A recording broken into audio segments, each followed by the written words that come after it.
May I come in?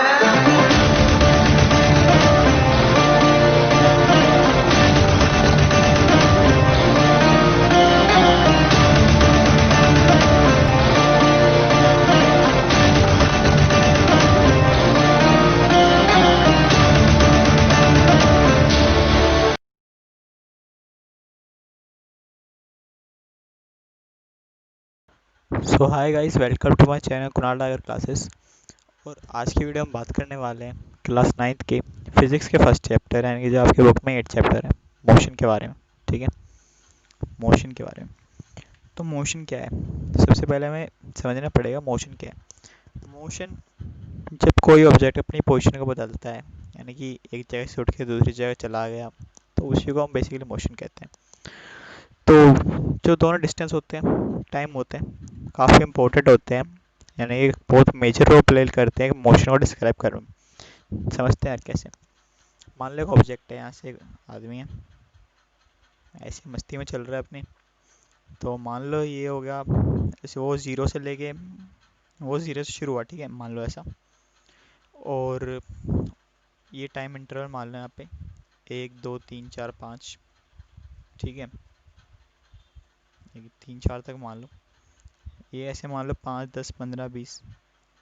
मान लो उस आदमी 5 मीटर चला 1 सेकंड में, ठीक है, 10 मीटर चला दूसरे सेकंड में, यानी कि मैं कहूँ तो उसकी एक एवरेज स्पीड मेरे पास आ रही है 5 मीटर पर सेकंड। ठीक।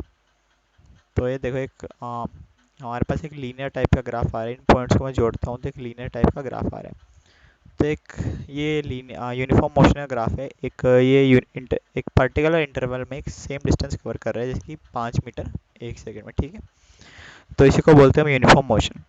तो अगले टॉपिक पे आते हैं हम। अब यार, डिस्प्लेसमेंट और डिस्टेंस दो अलग अलग टर्म है, इसमें कई बार कंफ्यूज हो जाते हैं। तो समझते हैं पहले। तो सबसे पहले देखो यार, डिस्टेंस क्या होता है। डिस्टेंस होता है एक ऑब्जेक्ट कितना मूव करा, एक ऑब्जेक्ट कितना मूव करा, यानी कि ये सिर्फ इसकी मैग्नीट्यूड वैल्यू को बताएगा, उसकी डायरेक्शन नहीं बताएगा। मैग्नीट्यूड बताएगा, डायरेक्शन नहीं बताएगा। ठीक है, जैसे कि मान लो इस एग्जांपल समझते हैं। मान लो एक ऑब्जेक्ट है यहाँ पे, वह चलता चलता चला गया इसी तरह से, इसी पाथ को ये फॉलो कर रखा है ना वाइट वाला, उसको फॉलो करते हुए इस पॉइंट पे चला गया। और ये टोटल डिस्टेंस इसका बना 14 किलोमीटर। ये ऐसे ऐसे करके जाने का, ऐसे अलग अलग टाइप के ड्राइंग बना के जाने का। एक मिनट गाइस, तो हमने यहाँ पढ़ लिया था, यही पढ़ लिया था, हम ये पढ़ रहे थे। तो मैं कह रहा था ये इस टाइप का पैटर्न बनाने का उसको टोटल लगा 14 किलोमीटर। लेकिन ये तो उसका डिस्प्लेसमेंट हुआ, लेकिन जो डिस्टेंस होता है वो होता है इनिशियल पॉइंट। ये इसका इनिशियल पॉइंट है जहाँ से उसने स्टार्ट करा, और फाइनल पॉइंट ये पॉइंट है जहाँ पे उसने एंड करा। इन दोनों के बीच में एक स्ट्रेट लाइन ऐसे जोड़ दो। ठीक है, अब इस स्ट्रेट लाइन का जितना डिस्टेंस आएगा वही इसका डिस्प्लेसमेंट होगा। ठीक है, तो ये होता है डिस्टेंस बिटवीन फाइनल पॉइंट और इनिशियल पॉइंट बेसिकली। ठीक है, लिखा हुआ है ना, direct distance between the 2 points. तो एक डायरेक्शन डिपेंडेंट क्वांटिटी होती है। इसको हम एक और एग्जांपल से समझ सकते हैं यार। देखो, मान लो एक सर्कुलर पाथ है, और उसके ऊपर एक आपका ऑब्जेक्ट रखा है। मान लो ऑब्जेक्ट है, तो ये सर्कुलर पाथ में मूव करेगा। तो पूछेगा डिस्टेंस बताओ कितना। तो डिस्टेंस आएगा इसका 2 पाई आर। 2 पाई आर कैसे भाई, यहीं पे तो मूव कर रहे हैं ना उसकी सर्कमफ्रेंस पे, और सर्कल की सर्कमफ्रेंस क्या होती है 2 पाई आर, तो इसलिए 2 पाई आर। और फिर ये आपसे पूछे डिस्प्लेसमेंट, तो डिस्प्लेसमेंट होगी इसकी ज़ीरो। ठीक है, क्यों? क्योंकि इसका इनिशियल पॉइंट भी यही था, और फाइनल पॉइंट भी यही होगा, क्योंकि घूम के तो वापस यहीं आएगा ये, कहीं और चला नहीं जाएगा ना, ऐसे तो नहीं भाग जाएगा कहीं और। तो इसलिए इसका डिस्प्लेसमेंट होगा ज़ीरो। तो यहाँ से एक बात समझ सकते हैं, जो डिस्टेंस होता है वो ज़ीरो हो सकता है। मान लो ऑब्जेक्ट चला ही नहीं तो ज़ीरो डिस्टेंस है, वरना उसका डिस्टेंस हमेशा पॉजिटिव ही होगा। और जो डिस्प्लेसमेंट है वो पॉजिटिव भी हो सकती है, ज़ीरो भी हो सकती है, और नेगेटिव में भी जा सकती है। तो इतनी सी बात समझ में आ गई हमें। तो अब अगले टॉपिक पे चलते हैं हम लोग। स्पीड। स्पीड होती है डिस्टेंस कवर्ड बाय ऑब्जेक्ट। हाँ, ये चेंज कर लेता हूँ, दिखाई नहीं दे रहा होगा। स्पीड होती है हमारी distance travelled by object with respect to time. एक टाइम इंटरवल में एक ऑब्जेक्ट कितना चला, तो डिस्टेंस अपॉन टाइम से डिनोट करते हैं। डिस्टेंस को हम एक्स या फिर एस से भी डिनोट कर सकते हैं, एक्स या फिर एस कुछ भी ले लो, दोनों एक ही बात है। और यूनिट्स काफ़ी इंपॉर्टेंट है इसकी, मीटर पर सेकेंड। क्वेश्चन में हमेशा मीटर पर सेकंड में ही यूज़ करना। अगर मान लो तुम्हें यूनिट्स दे रखे हो किलोमीटर पर आवर में, और फाइनल आंसर भी निकाल लो किलोमीटर पर आवर में, तो उसको यूज़ कर लेना, वरना अपने डायमेंशन को चेंज कर देना, ठीक है। वरना मार्क्स कट जाते हैं, या फिर तुम्हारा आंसर भी गलत हो सकता है। ज़्यादातर चांस है तुम्हारा आंसर ही गलत हो जाए, और यूनिट ना लिखने के हमेशा आधा नंबर कट जाता है, ठीक है। तो अगले टॉपिक पे चलते हैं। स्पीड के टाइप कांस्टेंट होती है, चेंज नहीं करती, जो मतलब सीधी सी बात है यार। और एक होती है चेंजिंग स्पीड, जो वेरी कर जाती है। जैसे कि एक बाइकर चला रहा है 5 मीटर पर सेकंड से, फिर उसको एक गाड़ी मिल गई, वो गाड़ी को उसने रोकने की कोशिश करी, मतलब सही गाड़ी को ओवरटेक करने की कोशिश करी, तो उससे आगे वो स्पीड में ले गया। या फिर ऐसे पहाड़ आया तो पहाड़ पे चलाने में उसकी स्पीड कम हो गई। या फिर ऐसे डाउन हिल आया तो डाउन हिल पे आते आते उसकी स्पीड बढ़ गई। या फिर एक रेड लाइट आई, वो निकला गड्डी ले गए, रास्ते में एक रेड लाइट आई, वो रुक गया, ज़ीरो हो गई, फिर चला, फिर रेड लाइट आई, फिर रुक गया। तो यहाँ पे देख रहे हो हर केस में उसकी स्पीड वेरी कर रही है, तो इसलिए वो उसकी स्पीड होगी चेंजिंग स्पीड। तो स्पीड दो टाइप की होती है, एवरेज होती है टोटल डिस्टेंस अपॉन टाइम, और इंस्टेंटेनियस होती है स्पीड एक पर्टिकुलर पॉइंट पे। मैं कहूँ मतलब कि एक पार्टिकल जा रहे हैं यहाँ पे, अब बताओ कि 10 सेकेंड पे, मान लो जीरो से शुरू हुआ, 10 सेकेंड पे, 10वें सेकेंड पे, 10 सेकेंड के बाद 10वें सेकेंड पे उसकी स्पीड कितनी होगी, तो उसको बोलते हैं इंस्टेंटेनियस स्पीड। ये आपके टॉपिक का नहीं है, इसको छोड़ दो, एवरेज स्पीड से आपका काम चल जाएगा, ठीक है गाइस। अगला आता है वेलोसिटी। वेलोसिटी होता है rate of change of displacement with respect to time. यहाँ पे एक चीज़ नोट करो यार, जो स्पीड होती है वो डिस्टेंस अपॉन टाइम होती है, और जो वेलोसिटी होती है वो डिस्प्लेसमेंट अपॉन टाइम होती है। दोनों में काफ़ी ज़्यादा फर्क होता है। डिस्प्लेसमेंट के पास मैग्नीट्यूड तो होता ही है, मैग्नीट्यूड होता है, पर एक डायरेक्शन भी होती है। कोई आपसे डिफरेंस पूछे तो ये बता सकते हो पॉइंट्स को, एक डायरेक्शन भी होती है उसके पास, लेकिन डिस्टेंस के पास सिर्फ मैग्नीट्यूड होता है, ठीक है। तो डिस्टेंस के पास सिर्फ मैग्नीट्यूड होगा, लेकिन वेलोसिटी के पास मैग्नीट्यूड और डायरेक्शन दोनों होंगे, इसलिए वेलोसिटी एक वेक्टर क्वांटिटी है। वेक्टर हम उनको कहते हैं जिसके पास एक मैग्नीट्यूड भी हो और एक पर्टिकुलर डायरेक्शन भी हो, ठीक है। और जिसके पास सिर्फ मैग्नीट्यूड होता है उनको बोलते हैं स्केलर्स, ये आप आगे जाके हायर क्लास में पढ़ोगे। तो वेलोसिटी होती है डिस्प्लेसमेंट अपॉन टाइम, ऐसा यूनिट में कोई फर्क नहीं आता, वो मीटर पर सेकंड रहती है। अगला टॉपिक है हमारे पास एक्सेलरेशन। एक्सेलरेशन होता है change in velocity over a period of time.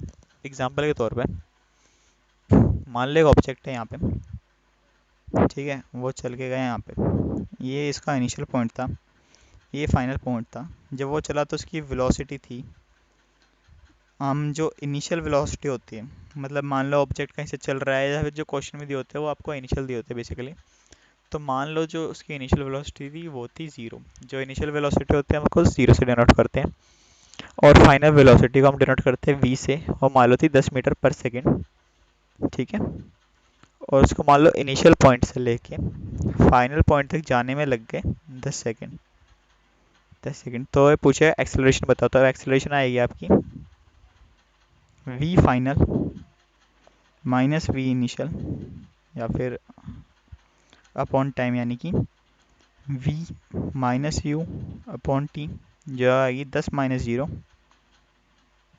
Upon 10, तो ये आ गया आपके पास 1 मीटर पर सेकेंड, ठीक है। तो पॉजिटिव और नेगेटिव साइन होते हैं, वो दिखाता है, तो एक एक्सेलरेशन होती है। एक मिनट, अगली स्लाइड में दिखाता हूँ। एक एक्सेलरेशन होती है, एक डी एक्सेलरेशन होती है। अब आप बताओ, अब आप पूछो ये फ़र्क क्या है इनमें। तो फ़र्क ये है यार, एक्सेलरेशन जो होगी हमेशा पॉजिटिव वैल्यू होगी, डी एक्सेलरेशन नेगेटिव वैल्यू होगी। एग्जांपल के तौर पे एक गाड़ी वाला जा रहा है, ठीक है, अभी उसका रोड एकदम प्लेन है, कोई गड्ढा वड्ढा कुछ नहीं आ रहा, तो ये पूरी स्पीड में भगा रहा है वो। तो इस टाइम पे जो उसकी एक्सेलरेशन होगी बढ़ेगी, बढ़ेगी तो पॉजिटिव साइन। लेकिन मान लो एकदम से उसके आगे रेड लाइट आ जाती है, एकदम लाल सिग्नल, तो उसको रुकना पड़ेगा।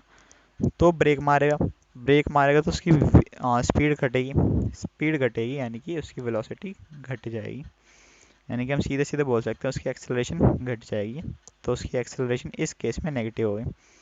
तो ये वाला केस था डीएक्सेलरेशन का। और जो स्टार्टिंग में मैंने बताया ना, तो वो था एक्सेलरेशन का। इतना सा फ़र्क है, ठीक है।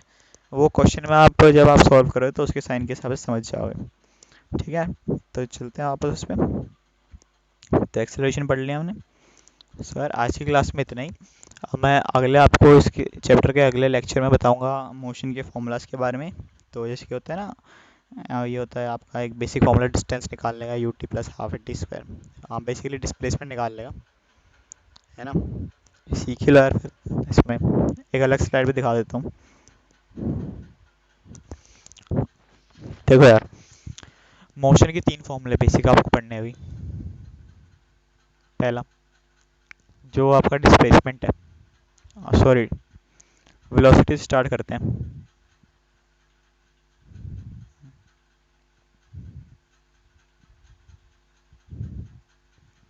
वेलोसिटी होती है u प्लस ए टी, ठीक है।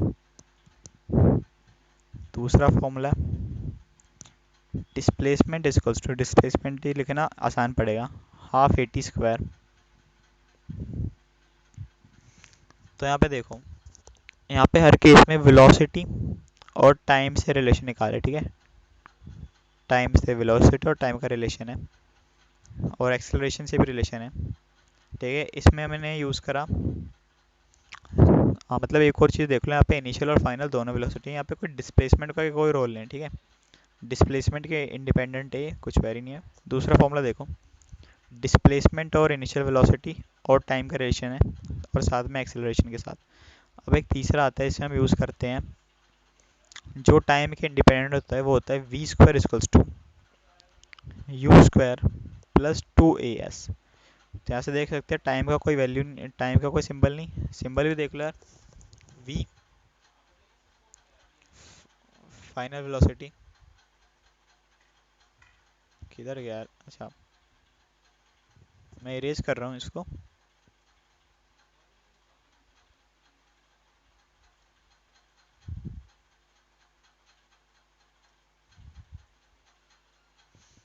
देखता हूँ, अब देखो गाइस, वी फाइनल, ठीक है, उसको वी से डिनोट कराएं। वी इनिशियल यू से डिनोट कराएं। ए तो एक्सेलरेशन ही होता है, एस डिस्प्लेसमेंट होता है, टी इज टाइम, ठीक है। बस ये फॉर्मूले हैं। यहाँ फिर से लिख देता हूँ एक बार। तो v equals to u plus a t,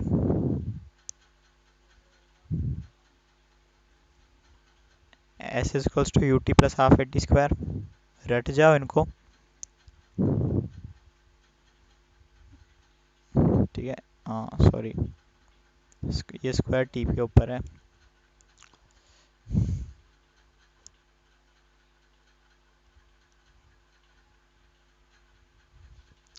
s equals to u t plus half a t square, ठीक है। और last formula v square minus u square, हाँ sorry, v equals to u square plus 2 AS। तो u square को इधर ला सकते हो, वही फॉर्मूला बन जाएगा। तो गाइस आज के सेशन में बस इतना ही, और आने वाले सेशन में आपको इसके कुछ क्वेश्चंस भी कराऊंगा। तो थैंक यू वीडियो देखने के लिए, और वीडियो अगर पसंद आई हो तो लाइक कर देना, ऐसे लाइक कर देना, शेयर भी कर ही देना, ठीक है। और चैनल को सब्सक्राइब कर देना।